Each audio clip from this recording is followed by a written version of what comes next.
Mr Chair, thank you, Mr Chair.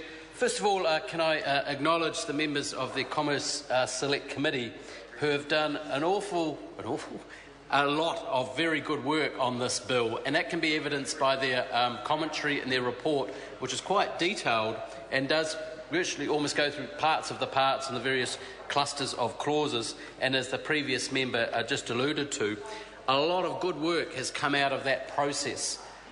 From when the bill went into the committee to where it's landed now, not too far later. I do acknowledge also the work that officials did and have done and continue to do, not only at committee, but as we've managed to get this bill and the Consumer Law Reform Bill into shape, which many of them also worked on earlier in the year. I do note the member's point about it has taken a while since this bill was first thought about, discussed, or whatever, part of the review of the CCCFA bill from 2003.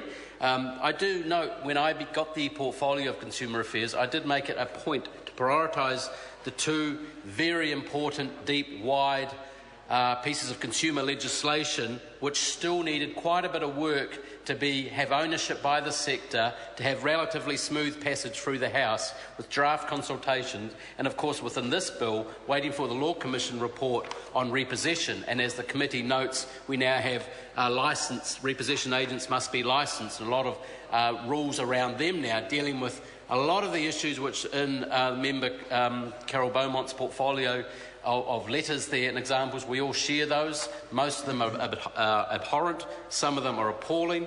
The predatory behaviour by some in our community on others in their community, even within small communities, is quite disgraceful, disgusting, and I think 121 MPs in this House will be pleased at least that this bill will make life an awful lot harder, and the electric fence around the place in which those people to operate has a whole lot more volts through now and is a lot tighter.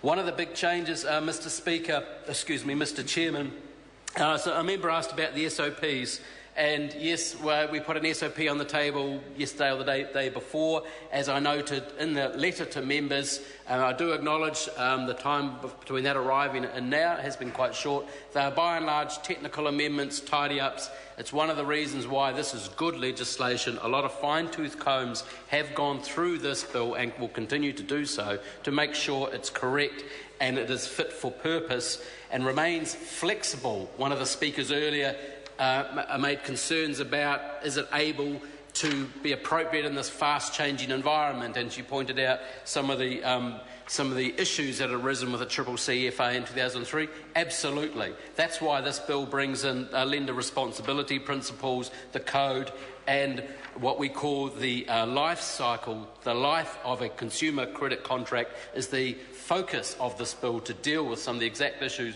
the previous member did raise.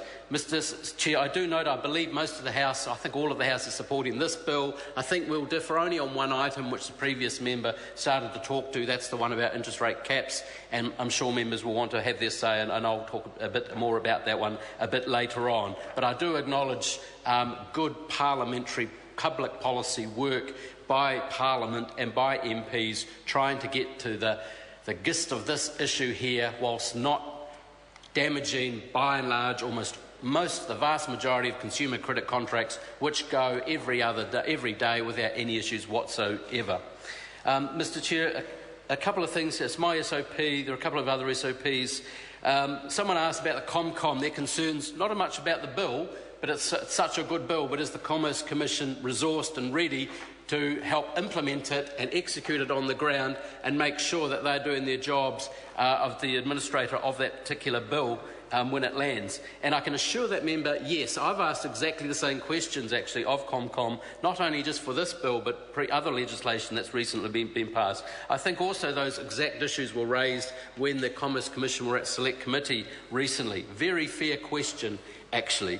I have the assurance from the Commerce Commission, and I'm quite confident that their new focus on, and particularly in an area they haven't been too involved in, the right and the retail at the hard, the sharp end, where so much of this damage is happening, where areas of our country, particularly areas of South Auckland, unfortunately, where so much of these terrible stories and evidence and circumstances have arisen, Mr Chair. Honourable Craig Foss. And, Mr Chair, so I do inform our members, if they don't already know, Commerce Commission have already hired a person who has a lot of knowledge in this space from one of the budgetary advisory services within South Auckland, from Manganui, I think. I just can't quite remember which of the services there, who have knowledge on the ground, who know the community, which is probably one of the weaknesses the Commerce Commission had in the past, where they look after the Commerce Act and all sorts of things like that. But right down here at the consumer affairs level, at the hard, sharp end, where people in the community know what's going on in that shop above the shop over there, when they know someone's chasing someone down with a machete for repossession or repayment of some very, very high, burdensome loan, Mr Chair, that will be a new area of focus and resource for the Commerce Commission, and their monitoring of all these activities will be much, much more heightened. I think just the process of this bill and the questions that the committee have asked and the direction where the bill has ended up, actually ComCom are now very aware of the expectations of myself and of this Parliament, assuming the Parliament continues to support this bill, of what we expect of them in this very unfortunate space where predatory behaviour has been happening, whilst at the same time allowing normal transactions to happen as they should. Mr Chair, just briefly, I just want to, for the record, because we will be discussing interest rate caps and things, I realise, but the life cycle, the life of a consumer credit trade or transaction now, because long before the paper's signed, long before the commitment. In fact, there's 5 days after that contract signed now, which is an extension from what we currently have. Right now, so lenders must abide by lender responsibility principles. So let me just briefly list some of those. They must now, this is different to now, many listeners will probably think lenders do this anyway, by and large, a lot of them, to be fair, many of them do, some don't, and this is who we're going after. They must now exercise care, diligence and the skill of a responsible lender in respect of credit advertising and before and after providing consumer credit. In relation to an agreement with the borrower, they must now make reasonable inquiries to be satisfied that the credit will meet the needs of the borrower and be repaid without the borrower suffering substantial hardship. Included in hardship is the burden of fees, interest rates, etc. for reference. Assist the borrower to make an informed decision about whether they should in fact enter into the agreement. They should assist the borrower to make informed decisions in all and ongoing subsequent dealings. They should treat borrowers and their property reasonably and in an ethical manner, including during any repossession process. They should ensure that the terms of the agreement and the exercise of powers by the creditor are not oppressive. They must meet all their legal obligations to the borrower. The lender responsibility principles, insofar as they are relevant, are also applicable to guarantees and credit-related insurance products. Mr Chair, in lender responsibility principles, disclosure and changes in reinforcing, modernising repossession of consumer goods under a consumer credit contract are all dealt with mostly in this first part of the bill here, and we'll talk about this, the second part in the next session, I guess, Mr Chair. But there are some of the reasons why, yes, it's taken a bit of time.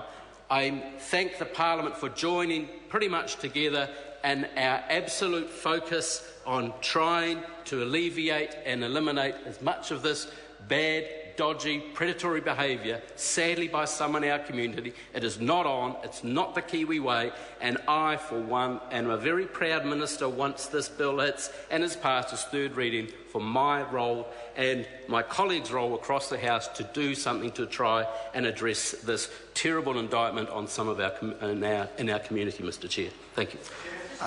Julian Genta. I rise on behalf of the Green Party to speak on Part 1 of the Credit Contracts and Financial Services Law Reform Bill.